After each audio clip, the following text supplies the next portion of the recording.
The sun has gone down at Hangman's Hill, and the ghost at Misery Corner isn't walking tonight. So, welcome to the Weird Tales radio show, your weekly fix of ghost stories, urban myths, witchcraft, magic, and folklore. And now, here's your host, writer, award-winning journalist, best-selling author, and sometime werewolf hunter, Charles Christian. Hello and welcome to another episode of the Weird Tales radio show, the home of geek, folklore and paranormal entertainment, with me, Charles Christian, as once again we delve into the world of weirdness, urban myths, ghosts, magic, witchcraft, the occult, and anything else I think will intrigue you. For our first story, we start with the commemoration of a famous battle, and not just any battle, but a magic battle, which took place on the 19th of April in the year 1900. The location was number 36, Blythe Road, in the Olympia Hammersmith area of West London. And the battle, or astral siege as it has been described, was an attempt to seize control of the premises of the Hermetic Order of the Golden Dawn, one of the leading ritual magic organisations operating in England at that time. On the attack was our old friend Aleister Crowley, who believed he was the person to lead the order. Opposing him was the Irish poet William Butler Yeats. There was also an element of personal animosity between the two men. Yeats thought Crowley was a drug-taking moral degenerate and sexual deviant, quite an accurate description, while Crowley thought Yeats' poetry was rubbish. It's worth noting that in later years Yeats won the Nobel Prize for Literature for his poetry, so I think Crowley was out on that one. On the day of the battle, Crowley showed up at the doors of the Golden Dawn's premises, dressed in a Highland kilt and wearing the headdress of a priest of the Egyptian god Osiris. Yeats, however, had taken the precaution of hiring a professional pugilist, in other words a boxer, to act as his enforcer. Crowley took the hint and slunk away in defeat, and would soon after quit the Golden Dawn to set up his own rival magic order. And if you think Yeats cheated by hiring a heavy, Crowley actually hired two enforcers, but they arrived too late. I think their train was delayed, and they didn't turn up until after the battle had finished. And that was the Battle of Blythe Road. And today you can order a takeaway sandwich or a coffee from George's Cafe, which occupies the ground floor of number 36, the former home of the Golden Dawn. Now time for our interview, where we are going to be discussing the history of seances, magic, techno spiritualism, ghost hunting tech, and paranormal entertainment. And we will also be asking, are Ouija boards really that bad? Our guest is Vince Wilson, a certified parapsychologist with the American Institute of Parapsychology and a recognised authority in seances. He lectures on the paranormal, magic, mysticism, folklore, myths and legends. And Vince is also an accomplished illusionist and hypnotist, which he says allows him to have a more open and yet sceptical mind.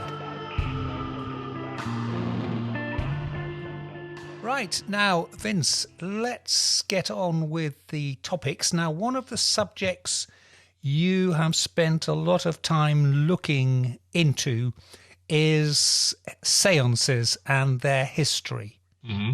Give us a bit of background on it. What initially intrigued you about seances? What was the bug that got you interested in it in the first place? Well, I will tell you, that kind of goes to my fascination of the paranormal in general. When I grew up in the 70s and 80s, and I grew up on TV shows in the United States like In Search Of with Leonard Nimoy, That's Incredible. Later movies and documentaries and things like that. In Search Of was a big influence because it presented these aspects as if they were real. You know, this was a documentary series is how I interpreted it as a child. So it must be real. And I became very fascinated in all things paranormal, occult, and spiritual.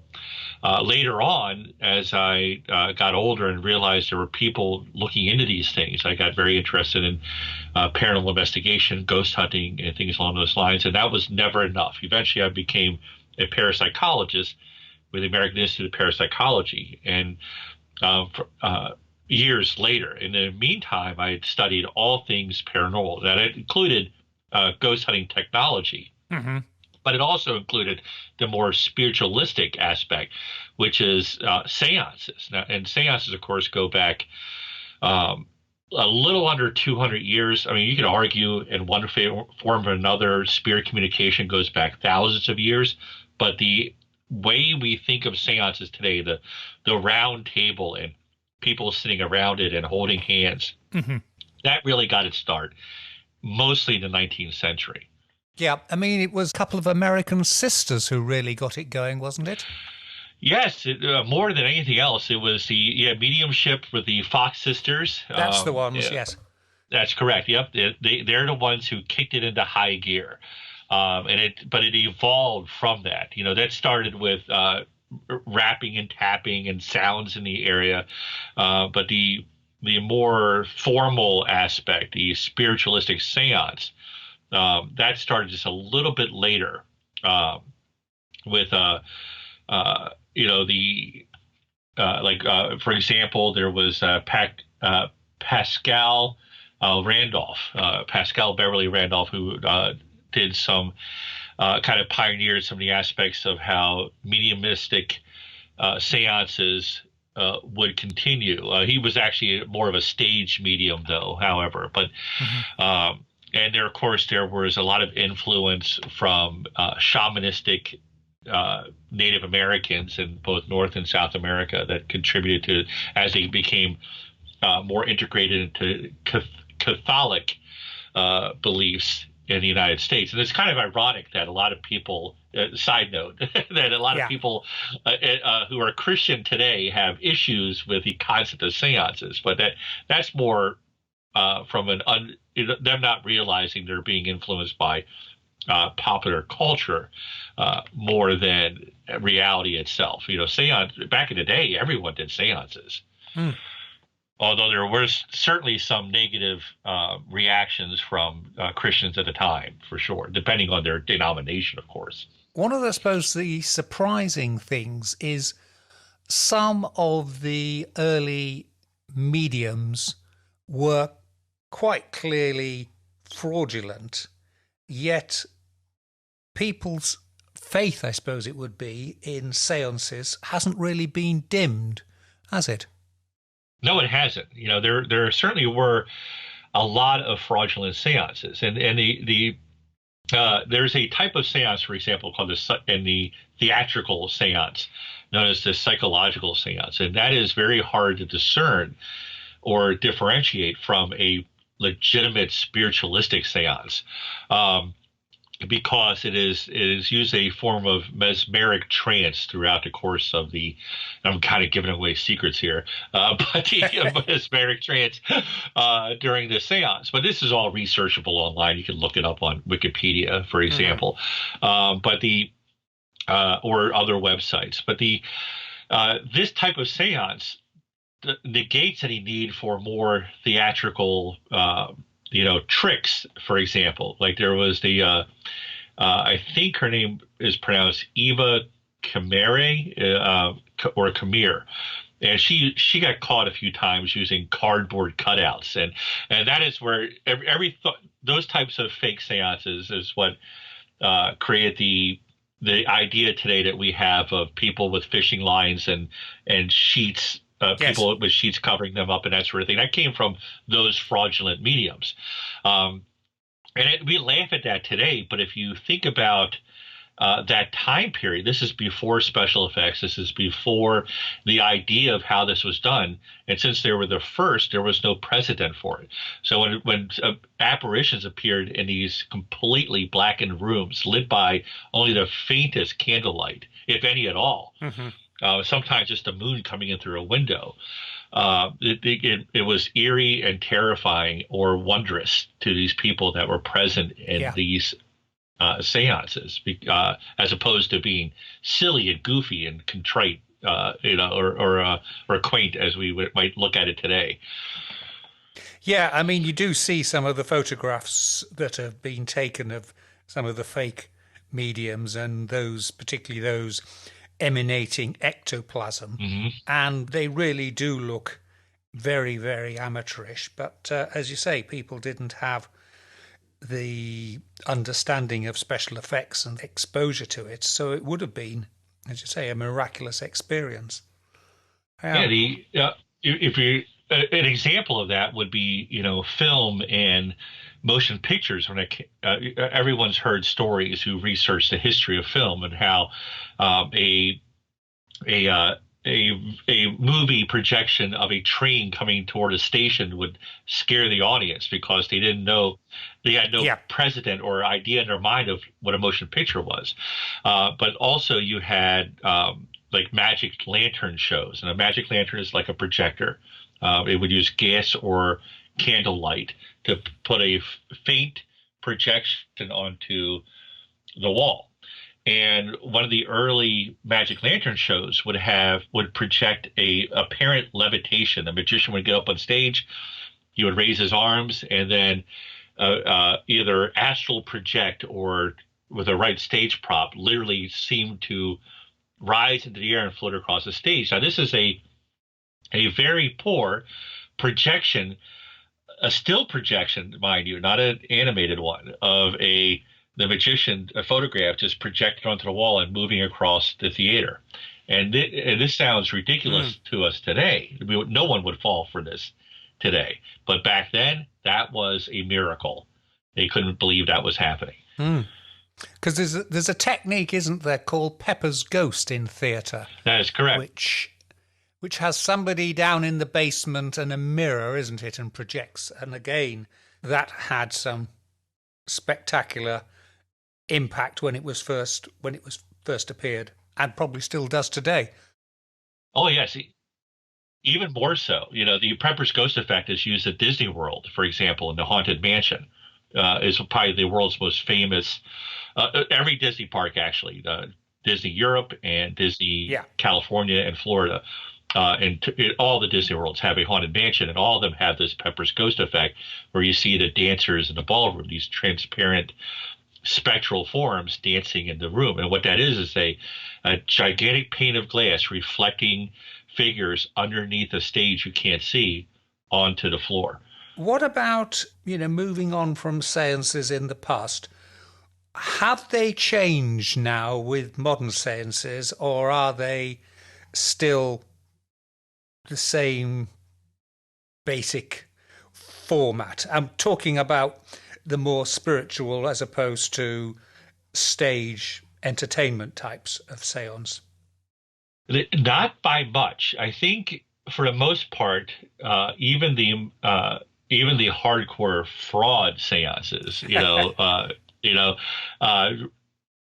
have removed certain aspects from their seances. So let's address that part first. The things that made 19th century seances,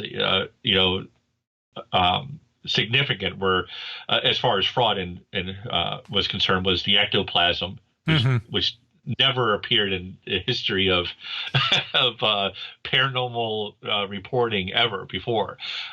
Is a good example. Usually egg whites and gauze or cheesecloth, for example, is what that normally was, or other materials are able to shove into an orifice somewhere. Yes.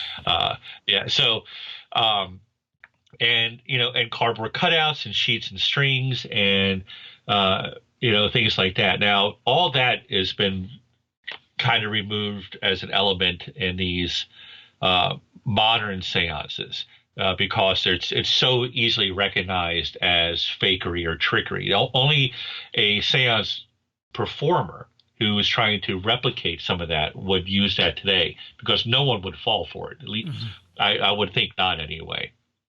Yeah. Now, the other aspects of the seance, absolutely. The mesmeric aspect, the beliefs, the sitting down, the reducing of the light, or using colored light, for example, or candles and things like that, which cast shadows and create a effect with the eyes and the mind that allows for a more distracted or inability to focus in the darkness that creates the perception of a paranormal phenomena happening. All that is definitely present in both theatrical and spiritualistic seances today. What sort of people are interested in attending seances? Everyone is. I believe the people who have people have seen horror movies are into it. Unfortunately, they're going to be a little disappointed because it's very unlikely Satan or a talking goat or whatever or some of the other things that have appeared in recent horror movies and things like that are going to appear. But they show up at these sorts of seances. I conduct, before the pandemic, of course, yes. I would conduct dozens of seances during the course of a year. And during the pandemic, I started doing virtual seances, which was interesting. But yeah, you're not going to see a lot of these amazing phenomena. So other people that are interested, of course, are interested in the more spiritualist aspect of the paranormal, not so much of the techie ghost hunting aspect that you see in shows like Most Haunted or Ghost Hunters International, for example, and other type shows. It's going to be a mediumistic type seance that does attract people who have a more new age vibe, for lack of a better term. But you do see ghost hunters attracted to these things as well.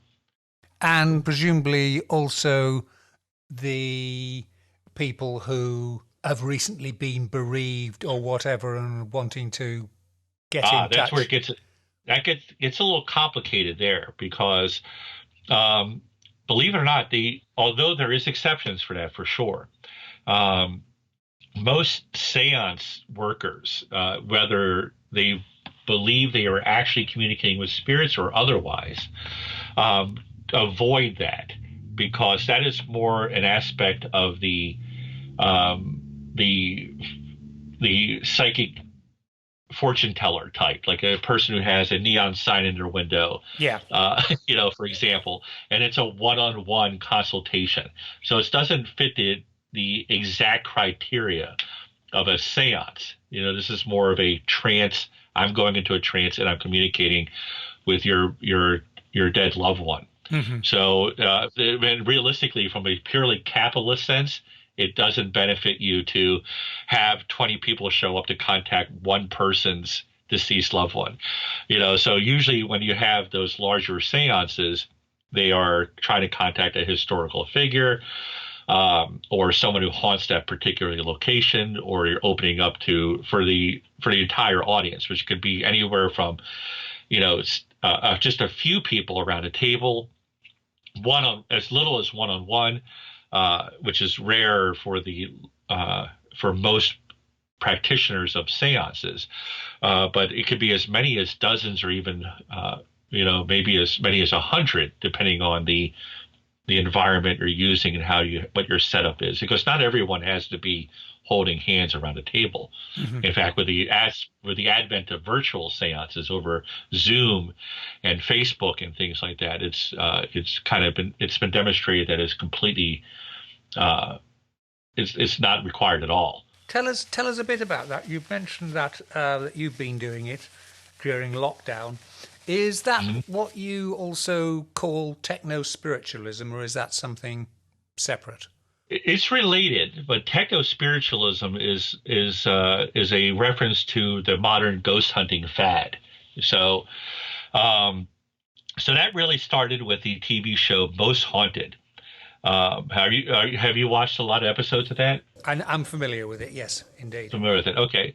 So Most Haunted was what kickstarted that populist movement of TV ghost hunting, which eventually came to the States in the form of Ghost Hunters. And I think we even had a show called Most Haunted that was a spinoff or a copy of that. But Ghost Hunters is what became super popular over here. And it's the idea of using technology to research and investigate ghosts. This sort of aspect really started in the early 20th century with ghost hunters like Harry Price, the famous British paranormal investigator. He used, now we can't do this today, of course, but he would use bowls of mercury to look for vibrations in the environment around him. And the idea always in these cases was that, now these are erroneously and incorrectly used in TV shows today to detect ghosts directly. The original purpose of all paranormal investigation repurposed equipment, because they were never designed to hunt ghosts, was to look for changes in the environment that may be caused by the presence of ghosts, not detecting them directly. Even EMF detectors were never meant to detect ghosts directly. They detect the interference of existing electromagnetic fields in the environment that may be caused by the presence of a ghost, is what they're supposed to be used for. Egon's PKE meter from Ghostbusters does not exist in real life. So you can't use an EMF detector like that in your investigation. So that's why you're supposed to do base readings first and so on and so forth. So techno spiritualism is what ghost hunters really are doing. It is the modern day spiritualism. Yeah. It's the communication with ghosts, but through technology instead of seance today. So when parapsychologists say techno spiritualism, that is what they're talking about. They're talking about using technology like EVP, for example, to connect with the spirits or ghosts or other entities through these modern conveniences. The EVP thing, I mean, that originally involved tape recorders.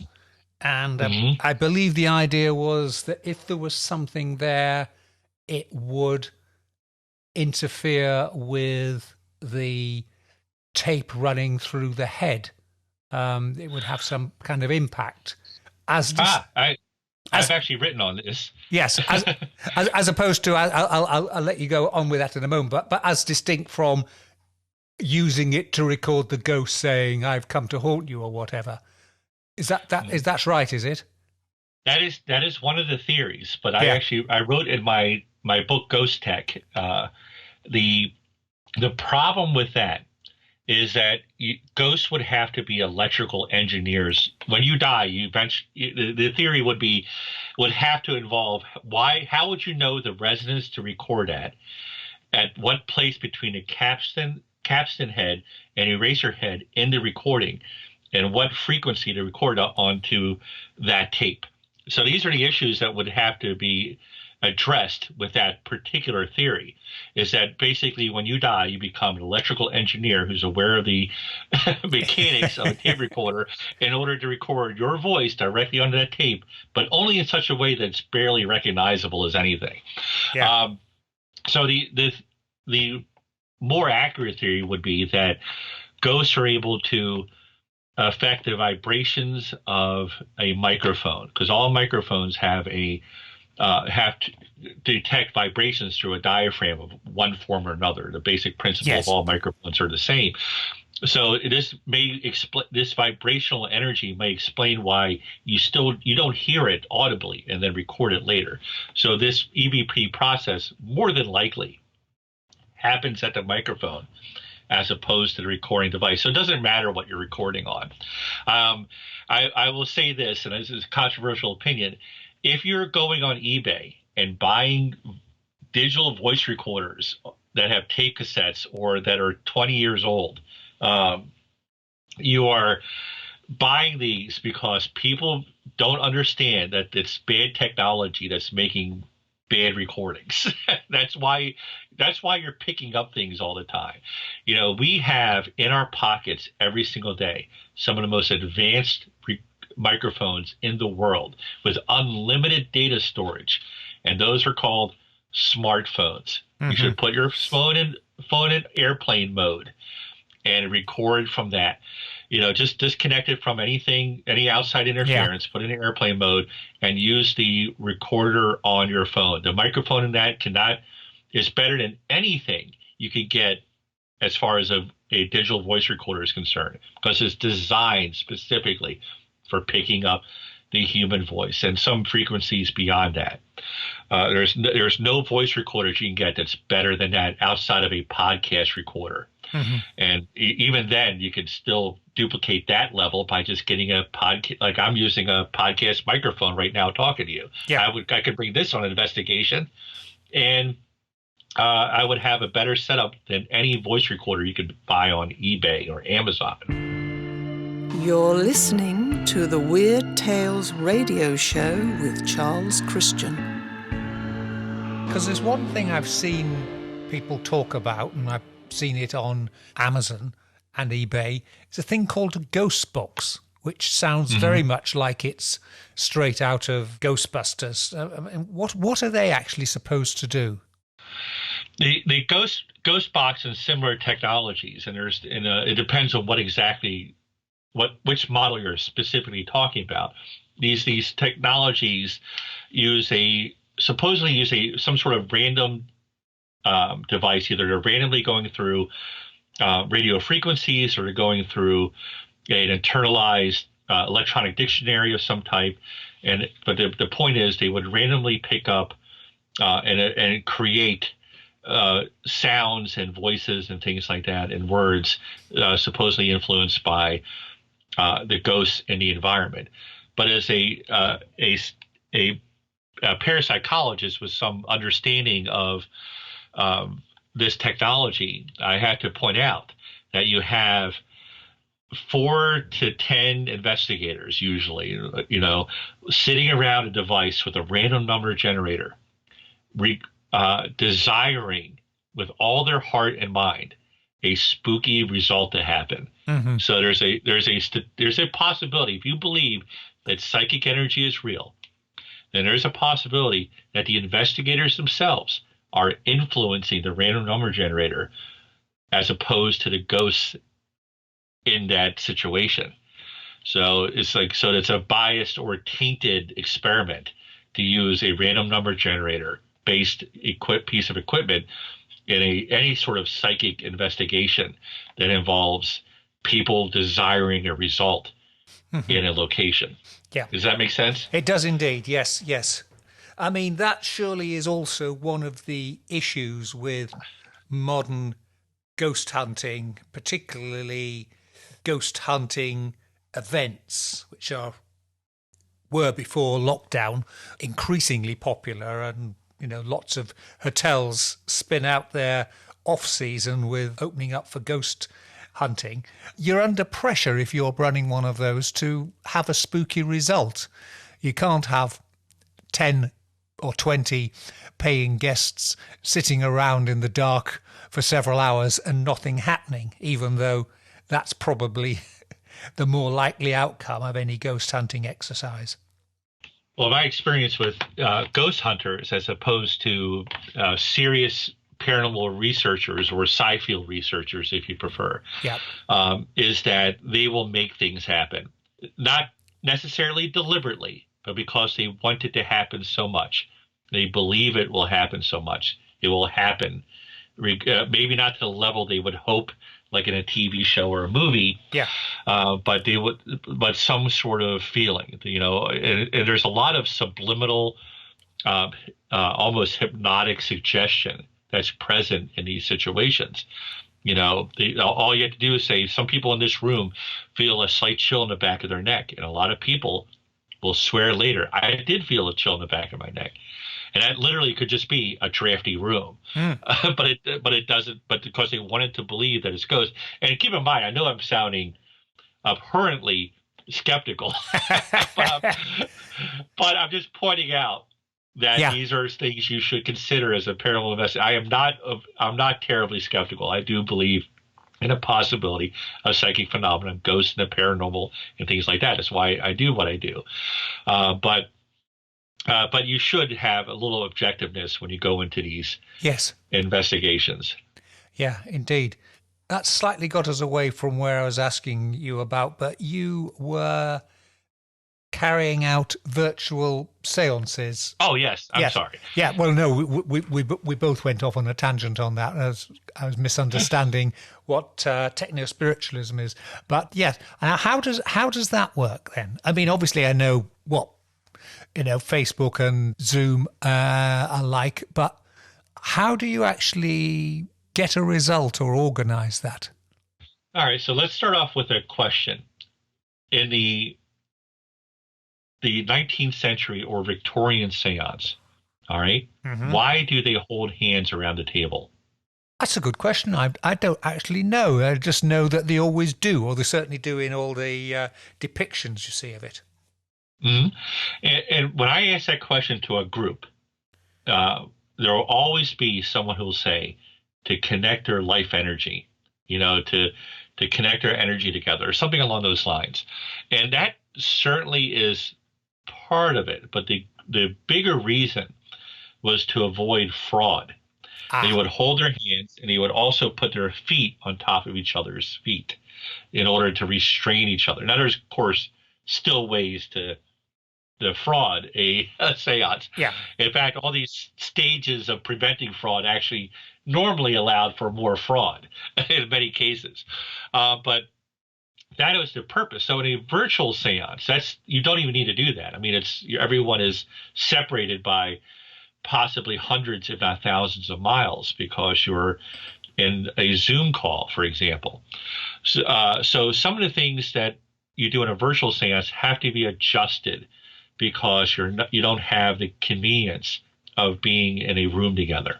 So normally seances have rules, okay? You should, always address a single individual. You want to, or the ghosts or hauntings of the place that you're in, with the mind addressing that specific type of haunting.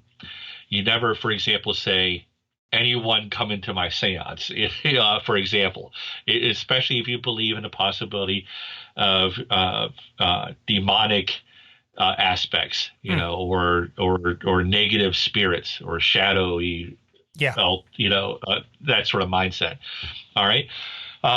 So seances have clear rules, and you create a protection circle for your seance. Now, the problem when I first started delving into virtual seances, I had to address this issue. How do we get past the fact that we can't create a circle like in a seance? So I delved into protection circles for individuals. I tell everyone, sit back and relax and visualize a circle of light forming around your chair as you sit in front of your computer screen or your handheld device, and visualize a column of light coming up around you. It takes I'm paraphrasing, of course. Yeah. But the and this is your protection circle. You may have ancestors or or a recently departed loved one or a guardian spirit also lending energy to you to protect you in your individual circle.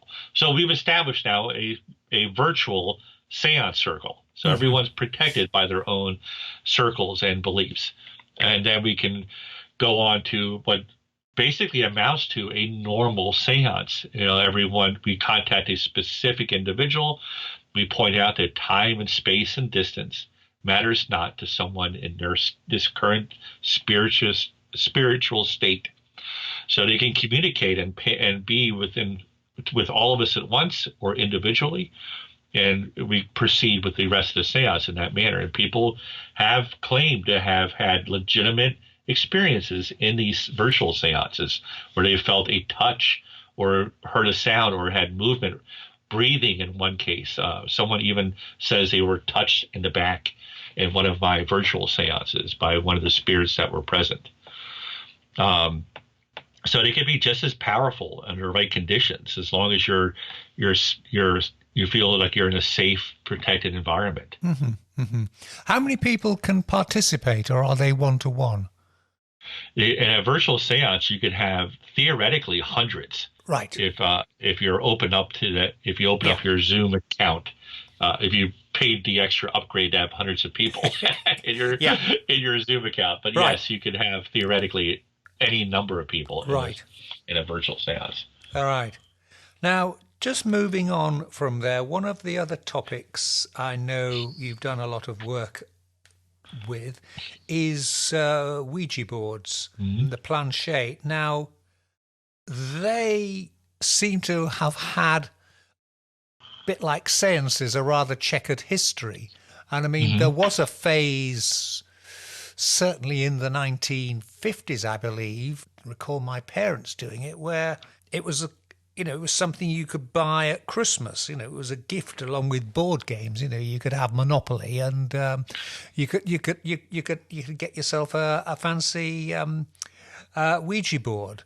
And then they've sort of swung out, and now most of the stories you read about it are people usually of a religious persuasion saying, "Don't touch them. They're evil. They open the way to demonic forces." So what's a quick summary of the saga of the Ouija board then? Well, the Ouija board was invented in Baltimore City, my hometown, in the state of Maryland, the United States. Now, there certainly were talking boards before, but the format and the style and what we call a Ouija board today was invented in Baltimore City, back in the late 1800s, early 1900s, where it was finalized in its design. For it was used in early spiritualism as a spirit communication device, but eventually was bought up by a board game company and marketed as a way of spooking your date. In order to get them to cuddle up with you. Oh, the ghost is here, and that's what it was marketed at in the early 20th century. If you look at those old ads, and that's how it was sold with Monopoly and Cluedo and other similar games for decades. And then 1974 comes along and changed everything. Because in that year, now, and granted, there were a few cases in which Ouija boards were demonized here and there by the usual people. I mean, Aleister Crowley used one for a while. But in 1974, that's what everything changed drastically for it. That's when a certain movie came out in which the Ouija board appeared, and that movie was The Exorcist. Right. That's right. The girl Reagan played with the Ouija board in the basement. She said, "Captain Howdy, is my mom pretty?" And Captain Howdy, of course, the demon Pazuzu, says no, because demons are jerks. Yeah. They're very rude to mothers. But that's where it really got started. Then there were other movies like the Witchboard series in the 80s, and then the actual Ouija movie came out a few years ago, which propagated it much to the delight of Hasbro and Parker Brothers, who currently own the rights to the Ouija board.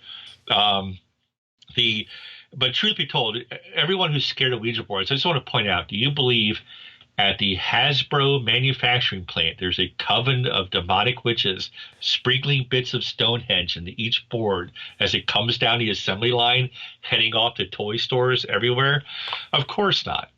I would argue, as a matter of fact, that most EVP that ghost hunters do is way more dangerous. If you believe in what you're doing, is way more dangerous than any Ouija board, because Ouija boards, like seances, have rules. There's I think there's 3 rules with the Ouija board, if I'm not mistaken. It's never use it alone, always say goodbye, never use it in the graveyard. Maybe not in that order, but those are the 3 rules that come with it. There's some extra ones too, but those are the main 3. EVP experiments have no such rules. These are tools, mind you. And a Ouija board is not a portal to hell. It is a alphabet board with numbers on it and a little spyglass on a planchette that helps you, single these letters and numbers out. That's all it is. And yes and no, of course. An EVP experiment, how does everyone you've ever heard do an EVP start their EVP with? What words do they say? Can you think of them? Is anyone here? Right. Yeah. Now, by seance rules, that's the worst thing you can say, because you're literally inviting any entity within hearing distance into your circle. But every EVP experiment usually starts with those words. A seance or a Ouija board experiment would never say something like that. They would always communicate specifically with a person or spirit in mind in order to alleviate any possibility, or at least reduce the possibility of demonic influence or interference. Right. what's your experience of them? Do you think they actually work, or is it again the wishful thinking and not necessarily deliberate fraud, but subconsciously directing the planchette around to give the answers? I think yes and yes. It is definitely idiomotor response, which is what you're talking about. The subconscious, movements of muscles in your arms and even the blood flow through your fingertips affects the movement of the planchette under the right circumstances. But if you believe in the paranormal and psychic definitively, and you believe that there are tools that can communicate with ghosts and hauntings and spirits and other beings, then the Ouija board is a tool just like any other tool. All right, it can be as effective as EVP. It can, if you want a permanent recording, videotape it. It can be as effective as the ghost box and similar technologies, or right. It can be as influenced by the subconscious. But that's why you do experimentations. There are ways to use a Ouija board in which you can verify. You just have to look it up. I don't want to go into too many details because it's complicated, but there's ways to prove whether it's idiomotor response or outside influence, for example. Right. I didn't realize that. So your view then is that of all the things you can be doing in, if you like, non-professional psychic paranormal research, working with a Ouija board really isn't that bad. Not at all. There's worse things you can be doing. Yeah, there's worse things you can be doing, and if you believe otherwise, I'm afraid you've been manipulated by pop culture, not reality. People say, every time I say that out loud, someone inevitably says, well, I had an experience with a Ouija board. I'll never use it again. And my question to them is, so you used a Ouija board one time, had a bad experience. Now, can you tell me definitively, based on any sort of scientific method, that experience you had would not have happened if you didn't use a Ouija board? What if you used a pendulum and a pendulum board? What if you used a voice recorder or an electromagnetic field detector? If you had used the same words in the same environment, can you tell me 100% that the same thing would not have happened despite there being a Ouija board present or not? That is my question for those people who would say something like that. The Ouija board is just a tool. It is not uniquely horrible. Now, moving on, I was looking up your various website links, which we'll give at the end of the show and in the links that we always publish.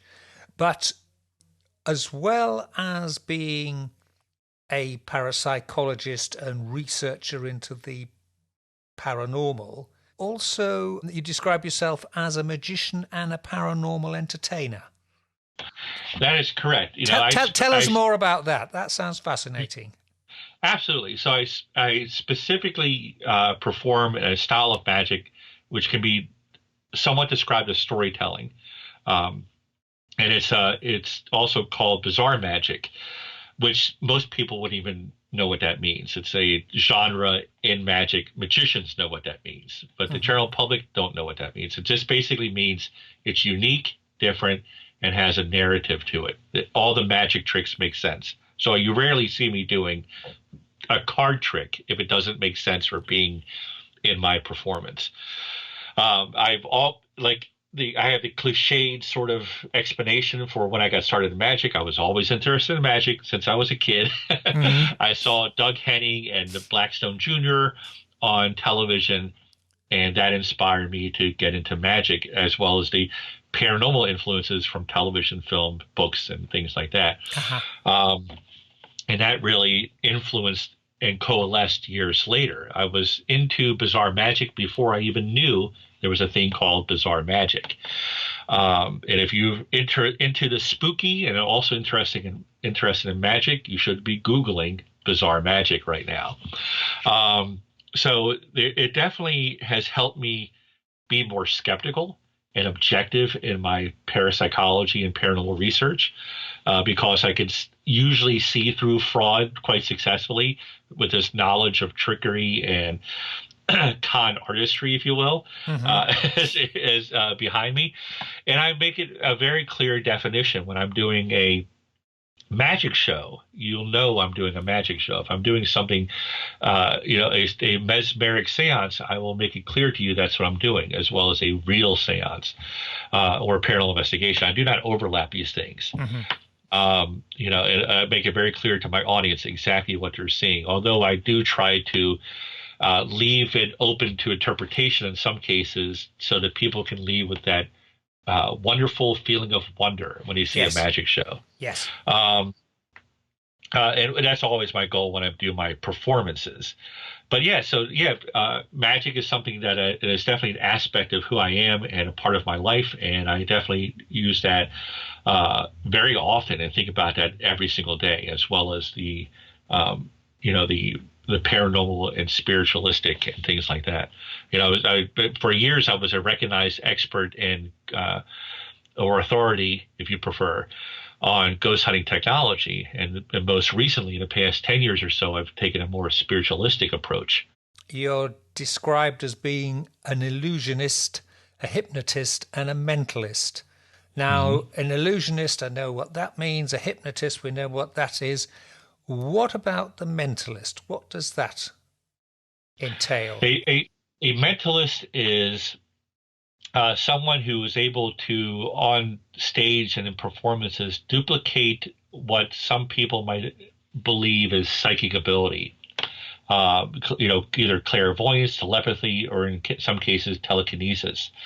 So a mentalist is basically what they're doing when they do when you see Darren Brown seemingly read minds or manipulate people, they are using.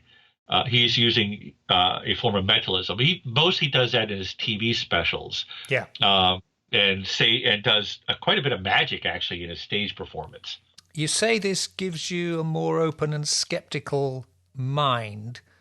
Is that basically because you know some of the tricks of the trade and therefore you're able to spot them when you are doing, if you like, more serious paranormal investigation? That is exactly what I mean. I hate to make this reference, but in this, because he was not a nice person, but in the spirit of Harry Houdini, who was a notorious skeptic. Now, Houdini was an egotist, to be honest with you, and he took joy out of exposing mediums and frauds, and I don't think he cared if they were real or not. I think he probably legitimately believed that all of them were fake. Yeah. In his mind. But if he wasn't interested in trying to find real ones after a while anyway. And truth be told, in my modern sensibility of believers and skeptics, there are two sides of the same coin. The harder core skeptics, along the lines of Harry Houdini and James Randi, are as dogmatic as the hardcore believers. They refuse to believe anything, and therefore they believe in nothing, which is still a belief. Yes. Paradoxically. So, and then you have the believers who will believe in almost anything, to the point in which anything is a paranormal phenomenon.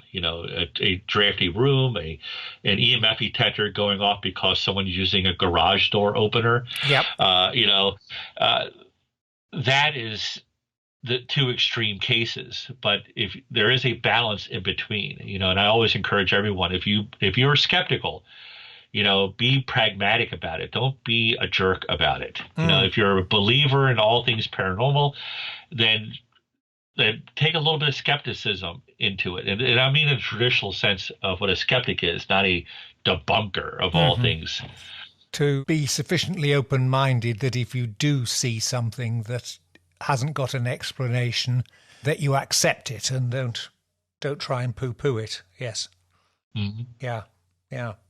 So what does the future, I'm not asking you to do fortune telling here, what does the future hold to you? Where are you in terms of coming out of lockdown and things of that nature, getting your show back on the road? Well, I recently got my first vaccination. I'm due my second one on May 4th, which is Star Wars Day, if I'm not mistaken. Yep, May the 4th be with you. That's right. Very excited about that as a huge nerd myself. So vaccinations are rolling out mostly on time in the States right now. So there's some opportunity to be optimistic about performing and going out and doing research again in real life. I'm currently writing a new book on mysterious happenings in the United States' mid-Atlantic area called the Erie Eastern Shore. So I'm working on that right now. And I'm hoping to do a couple more TV spots nationally and locally in the region I live in. But as far as going out and doing public things, we're hoping July and August things will open up more. At least less social distancing, even if we have to still wear a mask, is where we're shooting for right now. So it might be a while before we can stop wearing masks right now, but we're seeing social distancing being reduced probably July or August in the United States. Well, Vince, it's been a delight talking to you. Likewise. That was excellent and very enlightening. We covered a lot of ground and very much like your open-minded attitude towards it, and wish you well in the months to come when hopefully, as you say, social distancing gets a bit eased and we can get out and about and do more things. Yes, I agree. I hope to be out to Europe early next year is my goal, to do a lecture circuit out there. Oh, brilliant. Maybe you'll see me in the UK next year. Okay then. Well, Vince, thank you very much indeed for your time and enjoy the rest of your day. Likewise. Thank you. Thank you.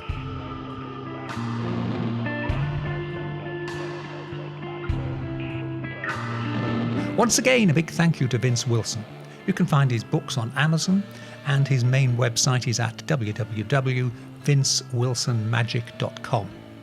We'll have all the links on the podcast data, on our Urban Fantasies website, and on the new Weird Tales Show YouTube channel. Now a strange story, and possibly the start of a new folklore trend.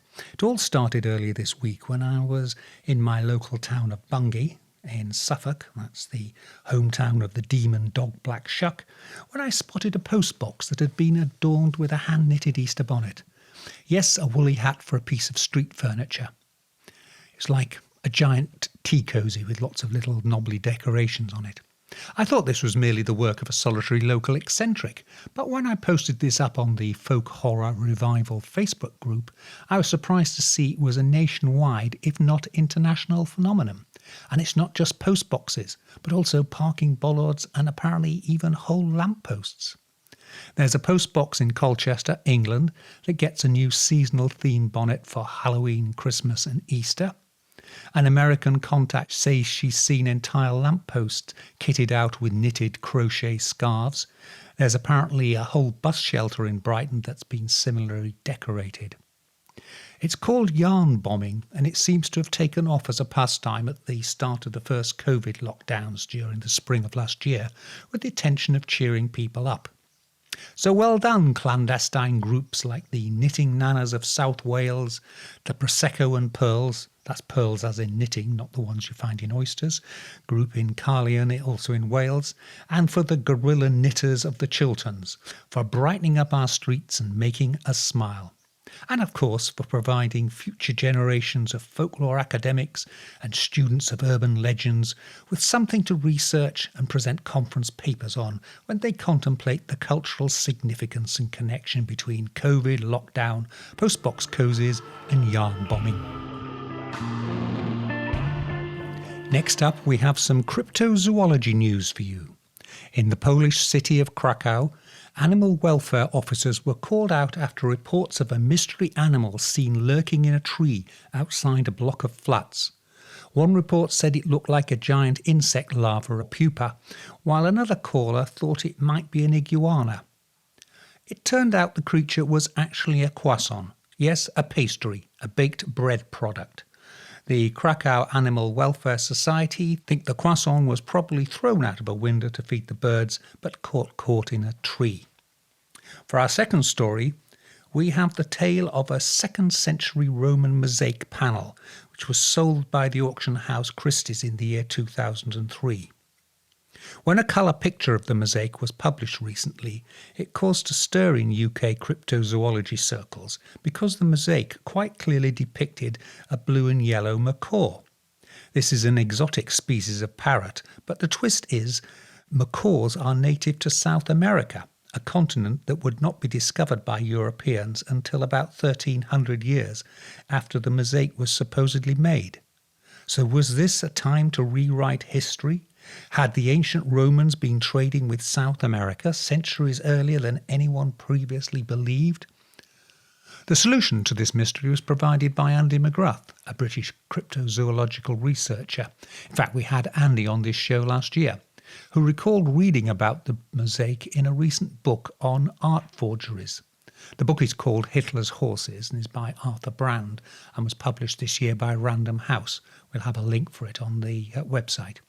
And in the book, Brand reports talking to an art world character called Michael Van Ryn, who identified the mosaic as the work of Tunisian forgers operating from a factory near the village of Sousse that specialises in churning out fake Roman and Greek mosaics. Problem solved. Not an ancient mystery, just a modern forgery.